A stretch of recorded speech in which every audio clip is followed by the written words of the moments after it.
Now let's come to the important editorial. Under Trump 2.0, the world and India outlook. This is written by M.K. Narayan sir. He's a former national security advisor. So today in UPSC prelims impact, we would be covering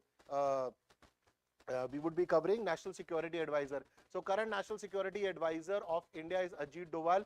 He till now had the longest tenure. If you go in the history of the National Security Advisor, first National Security Advisor was Brajesh Mishra. He came under the late Prime Minister of India, Atal Bihari Vajpayee, in 1998. Till now, there have been 5 National Security Advisors. 3 are from Indian Foreign Services and 2 are from Indian Police Services.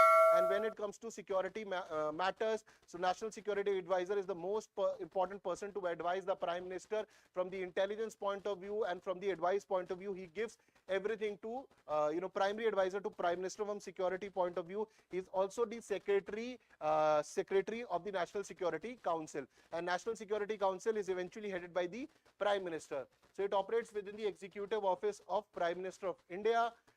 He advises the Prime Minister on national security policy, international affairs, reviving the intelligence report, and finally creating a presentation to tell him what is happening on national security, what is happening on international affairs, ripple effect of each other on those. That is also shared by him. So he is the current NSA longest serving tenure, and a very important fact, appointing committee of the cabinet, ACC, is the one which chooses your national security advisor. So with this important fact, let's come to today's news. That is your editorial. So covering today, the most important editorial for today, that is Donald Trump 2.0 global implication and India's US outlook. Trump stunning victory. So Trump had a stunning victory. We had covered that in Daily Decode. Everyone, if you follow that time media, even for that matter, when I was reading the newspaper, most of the newspaper had already made that Kamala Harris would win the election. But that did not happen. Rather than Kamala Harris even could not give competition to Donald Trump. He not only won the election, he decimated the opponent. So currently, in the entire US election, the focus is on the 7 swing states. So Kamala Harris and Democrats could not even win one swing state. All the swing states went to Donald Trump. And today he is at such a powerful position that he is being compared to Franklin Roosevelt, the former and late president of America, who had changed the entire geopolitics and international thought process. Today, Donald Trump is being compared to him because today he commands Senate also, and he commands the House of Representatives. So whatever bill he wants or act he wants, he can get that done in America. So in this context, a huge amount of changes in the geopolitical arena will happen. In this editorial, we'll see what is the thought process of Trump and what we can expect in coming times. And please get this, to notice that this article has been written by M.K. Narayanan, who is a former national security advisor of the country. So it is coming from a very important person. Okay, so Donald Trump would be shaping political era for the US and the world, and that is why he's being compared to Franklin Roosevelt. Okay, so Trump has been critical of, first of all, let's talk about Europe. So when it comes to Europe, Europe and NATO, Trump has been clear that if we are putting that every country, they need to put 2.5%, 1.5% of their budget into NATO for the security, they have to put. Initially, they were not putting, but once Trump has come, now they have started putting, because he's been very clear that America will not put money for others. So if, for example, if there are 31 countries or 32 countries, everyone has to put an equal share, then only NATO will work. Okay, so that's the first thing. Second is that while expecting Europe to increase its defense contribution, he is unlikely to compromise. So everything, he will try to find a ceasefire between Russia and Ukraine. Obviously, Ukraine's sovereignty would be there, but I think in the barter system, Ukraine will lose some of the territories, and there is no doubt about it. Putin will not give any of those territories until unless something is worked, or out of 7 or 8 or 3, 4, 1 or 2 territories are being given. But that will only come, he will make them sign that Ukraine will never be joining NATO today, tomorrow, or in future. And if this ceasefire happens, it's a political end to Zelensky's career also to a large extent, because that would be a great failure. When it comes to West Asia, I feel, or rather the author feels, that Trump would be very clear that he will not be giving a free hand to Israel to continue this West Asia war, Israel-Iran war, because for Trump as a businessman, focus is revival of the economy. So for either he will ask Benjamin Netanyahu that complete this in 1.5 months, or otherwise, stop this madness which is going on. So he will not be prolonging conflicts in West Asia on Israel terms. And we can get the hint of it also. Now THS, which has taken over Syria, America, the Trump statement from Trump is very clear: non-intervention in the Syrian crisis, non-intervention in the Afghanistan also, when he was trying to withdraw. So he's very clear. Trump approach is expected to be a circumspect. Despite that, he'll be very cautious, despite the proposal which have come from Zelensky and Benjamin Netanyahu. No, China, I think it's very much clear. Everybody knows the Trump stand on China.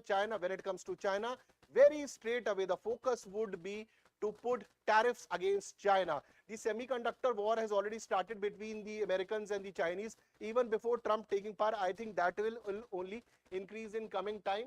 So with expected tightening of export controls, tariff hikes in China, and he will make sure that the confrontation on military terms do not happen, because Chinese are working on a lot of hypersonic weapons. So in military terms, they will not want.